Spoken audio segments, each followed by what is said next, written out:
योगी Pandey 24 time में आपका स्वागत है। आइए देखते हैं आज की ताजा। देश के विभिन्न राज्यों के पत्रकार पहुंचे जोधपुर। राष्ट्रीय अधिवेशन में 500 से अधिक पत्रकार ले रहे हैं हिस्सा। गौरतलब हो कि Indian federation of working journalist का राष्ट्रीय अधिवेशन 11 और 12 सितंबर को जोधपुर में शुरू हो गया है। 2 दिनों तक पत्रकारों की विभिन्न समस्याओं के समाधान पर हो रहा है मंथन। भविष्य की योजनाएं बनाने के साथ 28 अक्टूबर को आयोजित होने वाले स्थापना दिवस की तैयारियों का भी लिया जाएगा जायजा। लोकतंत्र के चौथे स्तंभ यानी देश भर के पत्रकारों के हितों के लिए वर्ष 1950 में समर्पित राष्ट्रीय संगठन Indian federation of working journalist का राष्ट्रीय अधिवेशन 11 और 12 सितंबर को राजस्थान के जोधपुर जिले में आयोजित हो रहा है। विभिन्न जिलों से विभिन्न राज्यों से पत्रकारों के पहुंचने का सिलसिला अब शुरू हो चुका है। इस आयोजन में देश भर के 500 से अधिक पत्रकार शिरकत करेंगे।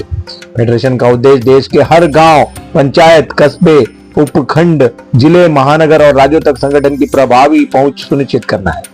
इस दिशा में अधिवेशन के दौरान कई महत्वपूर्ण निर्णय लिए जाने की संभावना है। साथ ही आगामी 28 अक्टूबर को फेडरेशन के स्थापना दिवस के अवसर पर देश भर में आयोजित किए जाने वाले विभिन्न कार्यक्रमों की रूपरेखा और क्रियान्वयन को लेकर भी विशेष रणनीति तैयार की जा रही है। वर्किंग जर्नलिस्ट द्वारा दिनांक 11 और 12 सितंबर को आयोजित होने वाले राष्ट्रीय अधिवेशन में बिना रजिस्ट्रेशन किसी को भी प्रवेश नहीं दिया जा रहा है। पहला अवसर होगा जब अधिवेशन में कोई शुल्क नहीं लिया जा रहा है, लेकिन इस निःशुल्क अधिवेशन में रजिस्ट्रेशन आवश्यक है। इस हर राज्य से आने वाले पत्रकार साथियों का राजस्थानी परंपरा अनुसार साफा पहनाकर आयोजन स्थल माहेश्वरी भवन के प्रवेश द्वार पर स्वागत और अभिनंदन किया जा रहा है। पंजीकरण की विधिवत व्यवस्था वहीं प्रवेश द्वार पर ही की गई है। इंडियन फेडरेशन वर्किंग जर्नलिस्ट के जिला अध्यक्ष प्रदीप जोशी ने बताया कि जोधपुर के इतिहास में पहली बार किसी पत्रकार संगठन के द्वारा इस स्तर पर राष्ट्रीय अधिवेशन हो रहा है, जिसमें प्रत्यक्ष और अप्रत्यक्ष रूप से वरिष्ठ पत्रकारों और समाज सेवियों का भरपूर सहयोग मिला है। उन सभी को इस अधिवेशन में सम्मानित भी किया जाएगा। आइए जानते हैं आयोजकों ने क्या कहा। वर्किंग जर्नलिस्ट का 2 दिवसीय राष्ट्रीय अधिवेशन जोधपुर में आयोजित होने जा रहा है और देश भर की 16 विभिन्न राज्यों से जो राष्ट्रीय कार्यकारिणी के पदाधिकारी हैं वो इस अधिवेशन में भाग लेने के लिए पहुंच रहे हैं। साथ ही राजस्थान प्रदेश के विभिन्न जिलों के 200 से भी अधिक प्रतिनिधि, जिसमें जिलाध्यक्ष, महासचिव, कार्यकारिणी के जो लोग हैं वो भी इसमें शिरकत करेंगे।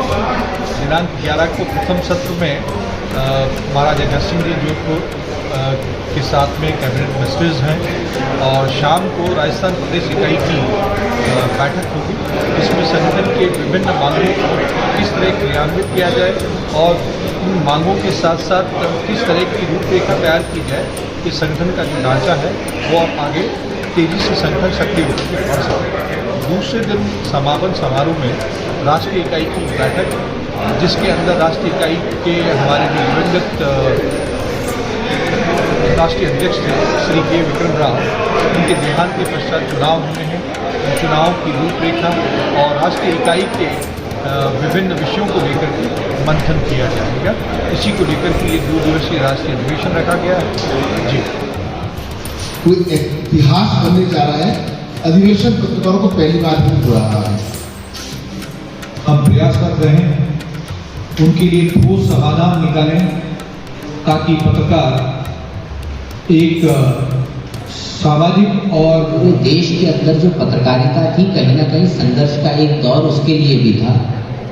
तमाम तरह की प्रताड़नाएं थी, तमाम तरह के अत्याचार जो थे, जिस तरीके से क्रांतिकारियों के ऊपर होते थे उसी तरीके से पत्रकारों के ऊपर होते थे और उस दौर में माना जाता था कि पत्रकार का मतलब क्रांतिकारी है। लेकिन जोधपुर का ये सौभाग्य रहा कि जोधपुर वो जिला है, वो जगह है जहां पर कि पत्रकारिता को संरक्षण उस दौर में भी मिला। राजशाही के दौर के अंदर भी जोधपुर वो स्थान था जहां पर कि पत्रकारिता को बाकायदा राजकीय संरक्षण मिला। यहाँ से जो पत्रकारिता फलीभूत हुई, बहुत सारे बड़े बड़े ऐसे नाम हैं जो मैं गिना सकता हूँ, उस दौर के भी और आज के दौर के भी। तो ये तय किया जाना था कि राष्ट्रीय अधिवेशन होना है और वो कहाँ पर होना है, तो हर संभाग ये चाहता था कि ये राष्ट्रीय अधिवेशन हमको मिले। संगठन के नाते एक गौरव की बात थी और हम लोगों के लिए ये चयन करना भी बहुत मुश्किल था कि आखिर इस राष्ट्रीय अधिवेशन को हम कहाँ पर कर पाए। मुझे लगता था, क्योंकि मैं अजमेर से आता हूँ, तो सदैव तो आप सब और लोगों के लिए जीते हैं, 2 दिन अपने लिए इसमें पूरा समय दें और इस आयोजन को सफल करें। ये अपन सबकी जिम्मेवारी भी है कि अपन ज़्यादा से ज़्यादा इसमें जैसे भी सहयोग कर सकते हैं और कम से कम प्रत्यक्ष रूप में हम बात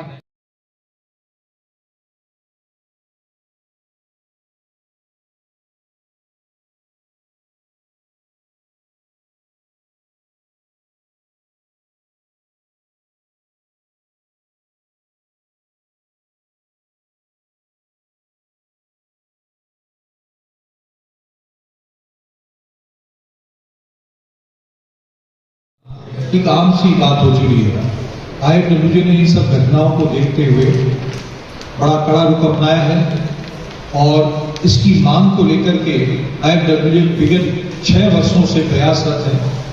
और आप सभी को विदित है कि पिछली बार 2 बार IFWJ संगठन ने विधानसभा का घेराव किया था, 23 मार्च और 16 जुलाई को 2023 में, सिर्फ और सिर्फ इसलिए कि पत्रकारों को समाज में सम्मानित स्थान मिले और पत्रकार सुरक्षित वातावरण में काम कर सकें। इसी तरह हमारी अन्य जो 16 सूत्री मांगे हैं उनको लेकर हम समय समय पर प्रयासरत रहते हैं और इसीलिए हमारी प्रदेश स्तरीय, संभाग, जिला, उपखंड स्तर पर इकाइयां हैं ताकि एक सदृढ़ ढांचा हमें मिले और पत्रकारों को भी महसूस हो कि उनकी पैरवी, उनकी बातों को, उनकी मांगों की पैरवी रखने के लिए कोई एक सशक्त मंच उनके पास में है। धन्यवाद। उनके बारे में हम लोग लिखते आए हैं, अब हमारा क्या स्वरूप होना चाहिए, उसी भावना को लेकर के IFWJ की नींव रखी गई।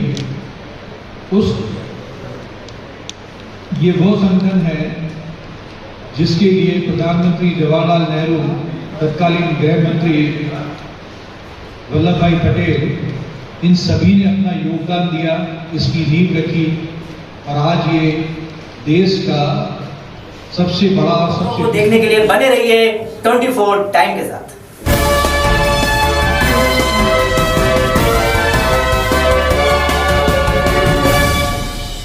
Available on Google Play and App Store. Download it now. यहाँ वहाँ जहाँ तहाँ मत पूछो कहाँ कहाँ फेंको मत, जल में भी थल में भी अगल बगल में भी फेंको मत।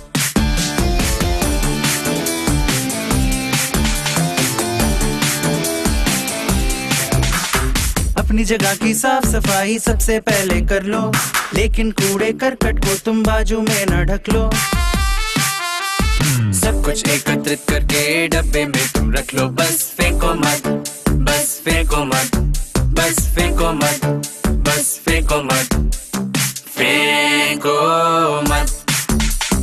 आते जाते रास्ते से खड़े बैठे खिड़की से फेंको मत, चुपके से कोने में या खुले आम अंगने में फेंको मत।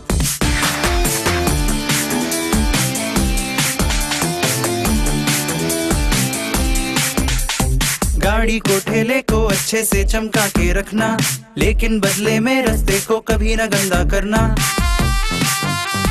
जेब में या थैली में रखकर सही जगह पहुंचाना, बस फेंको मत, बस फेंको मत, बस फेंको मत, बस फेंको मत, फेंको मत। नली में ना, नाला में ना, कुइया ना, तलैया में ना फेंको मत। नदिया की धार में ना, सागर किनारे में ना फेंको मत।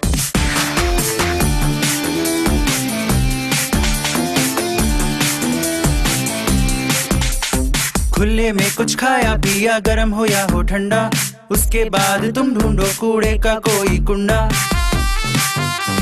इधर उधर कुछ डाला तो जरूर पड़ेगा डंडा, बस फेंको मत, बस फेंको मत, बस फेंको मत, बस फेंको मत, फेंको मत।